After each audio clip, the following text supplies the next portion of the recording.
I have been using my Tesla Cybertruck all winter, and it's been working really well.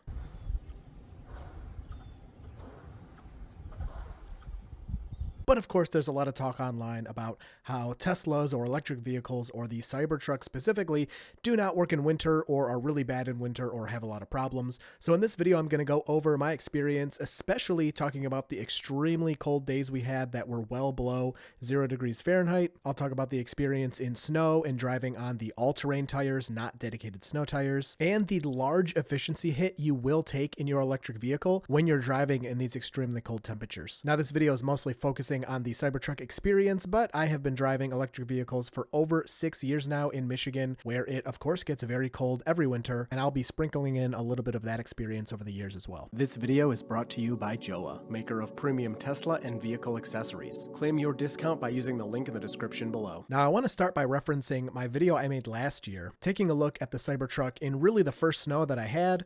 I picked up my Cybertruck in March of 2024, so of course winter was over by the time I got it, but we got a really nice big snowstorm where I was able to just kind of play around with it.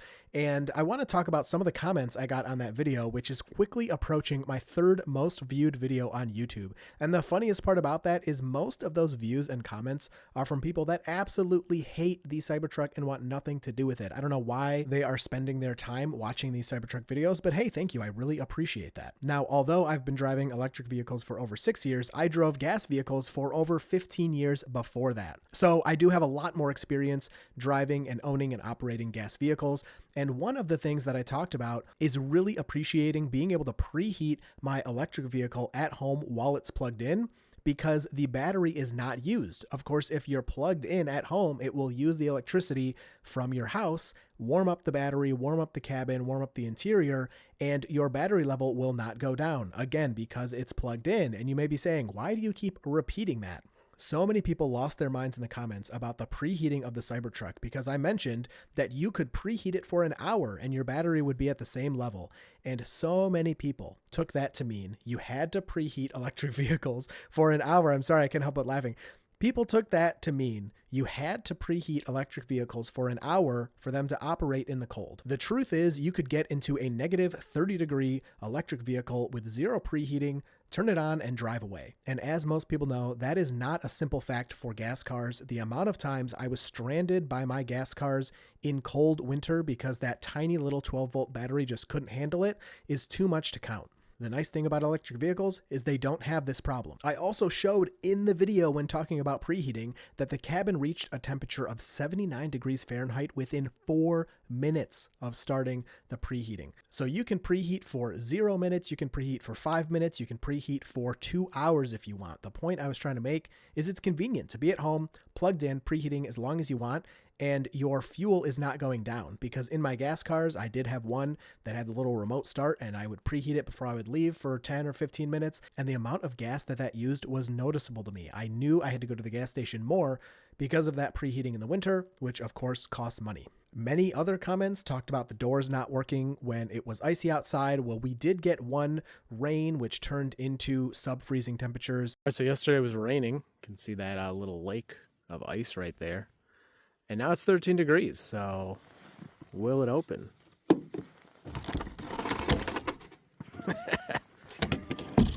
Yep. Oh, look, the window's a little frozen. Let's see. Will it go down? Oh, listen. You can hear it trying to go down. Might have to preheat a little bit. Warm it up. Look.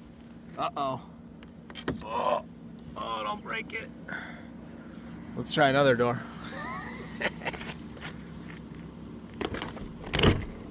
All right, that one's good. But at least the door can crack all the ice out of there. And that was with no preheating. If you were to preheat the car, it would work even better, but I wanted to try in the worst case scenario. Now, this does lead me to talk about the tonneau cover and the rear tailgate, which were frozen shut in that storm and were pretty difficult to open. The tonneau cover, I tried and it just didn't want to budge. I don't think this cover's gonna open though. Nope.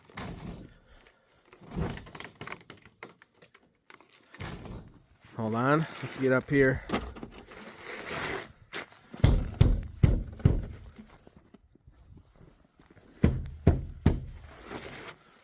There we go. Now we're ready. I mean, look at that. The buttons are exposed. That's good. Oh, it's so close. Look at, you can see it moving up there. Nope, not gonna open. I'd have to chip away some of the ice and stuff, which I can't really do with one hand. It's all frozen shut. So that pretty much was not working because of that ice. Here's my buttons to open the back and the cover. I can also do this stuff from the app, but let's see.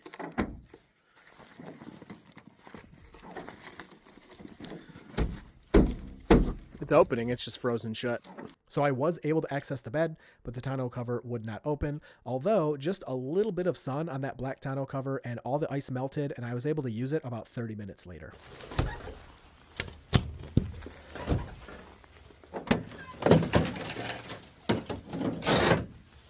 Another topic in the video that I brought up but was really hot in the comments is the front headlights possibly getting blocked by snow. In the front of the Cybertruck, there's this little shelf, and it's this perfect little pocket where you think snow would get stuck in there. And there have been reports online that people have been driving. This little area fills with snow and they have to actually stop and swipe the snow away. I've seen that mentioned a couple of times. For me personally, I've driven in many snowstorms over this winter and I have not had a problem a single time. Coming out to the Cybertruck, of course, I do have to clear the headlights before driving, but that's pretty much every car I've ever owned. So far in my first winter, I haven't noticed anything here. I do still think it's possible if the conditions are right for this to fill with snow or ice, and I do still think this area should have been heated by Tesla, but I gotta say, in my real world actual experience, it has not been a problem. Now let's talk about efficiency. How far can you actually drive the Cybertruck in these cold, freezing winter temperatures? Tesla advertises that the Cybertruck will use just about 389 watt hours per mile on the Cybertruck that I own, which is the dual motor all-wheel drive on the upgraded all-terrain tires, which gives you an estimated max range of around 315 or so miles. Now, in the real world, I can achieve this range in warmer temperatures if I'm not doing a ton of highway driving. So say I'm driving around town going between 20 and 60 miles an hour. I actually have attained better than the advertised efficiency on many different drives in these warmer temperatures. But in the winter, that is definitely not the case. Now, I do have to mention gas vehicles do lose efficiency in the winter as well, but because filling up a gas car only takes about 10 minutes from completely empty to full, it doesn't matter so much, and it's not something that people really talk about or care about. The Cybertruck, of course, takes a long time to charge depending on where you're charging it, so losing a lot of your range can be inconvenient depending on what you need to get done. So let's talk about normal daily driving around town, and then we'll also talk about road trips. So first of all, in the coldest temperatures, let's talk the most extreme that I experienced in Michigan. We started off the morning at -3 Fahrenheit. Yes, I know, commenter, please leave that comment down below. I know you live in Antarctica and your temperatures are -50 Fahrenheit, but that's not where I live, and this video is about my real world experience. So on that day, I did not change anything about the way I drive. I did my normal drives. I went on the highway. I drove 80 miles per hour. I didn't go any slower and try to conserve range or keep my heat low or anything like that. And I was seeing an efficiency of about 63%. That takes my Cybertruck full range in a worst case scenario down to about 190 miles of range. That is not very good, and it's why I am always pushing that we need electric vehicles that have a range of closer to 400 or 450 miles, mostly because of this winter range that we lose. In normal Michigan winter driving, where the temperatures are more reasonably between about 20 or 30 degrees Fahrenheit, the range actually doesn't drop that much. Efficiency is closer to maybe 70 to 80% range. So you do lose some of that efficiency for sure, but it's not that dramatic. And daily driving, when you go home and plug in at the end of the day, it ends up not mattering. Now let's talk about the other side and talk about road trips. This is where you need your range. You need to go far, and you don't want to stop to charge too much because you want to get where you're going. Of course, you're driving on the highway pretty much that whole time, and your speeds may be a little faster, a little slower, depends on how you like to road trip. But the efficiency will be slightly better than what you see around town. One of the larger impacts to efficiency is your battery in the electric vehicle being cold. And what will take a lot of your energy is the start of the trip, getting that battery up to a good operational temperature, and this is where you see a lot of the loss. When you're on a road trip driving really far all day, the battery doesn't really get a chance to cool back down to where it was when you started the trip, and so that part of the equation is not going to hit you so bad on a road trip. The things that are going to hit you bad is the more dense air, the possible snow precipitation, which leads to you using your wiper and do other things.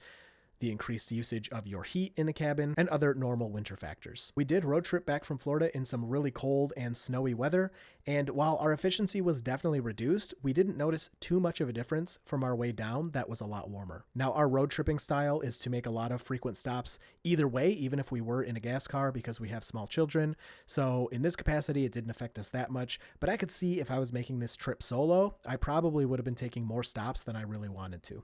Now we got to talk about the Cybertruck getting stuck in the snow. You've seen the videos online, and the Cybertruck is the only vehicle. This is a really fun fact I'm not sure that you guys know. Cybertruck is the only vehicle in the history of vehicle production that has been stuck in the snow.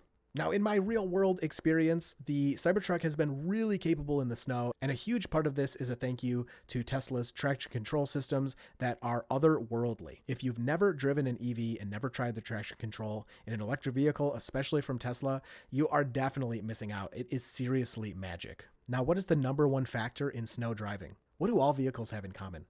It's the tires. The one thing that puts you in contact with the road is most important for your experience snow driving. Yes, an all-wheel drive or four-wheel drive vehicle is going to have an easier time getting going than a front or rear-wheel drive vehicle having the same tires, but what's most important is trying to stop. And all cars are four-wheel stop, and that is why snow tires are so important. With that said, I did not actually buy snow tires for the Cybertruck, but I might next year. One vehicle I used to drive before my Teslas was a Ford Focus, and that thing was front-wheel drive, and it was terrible in the snow. I always got so nervous when we get the big snowstorms.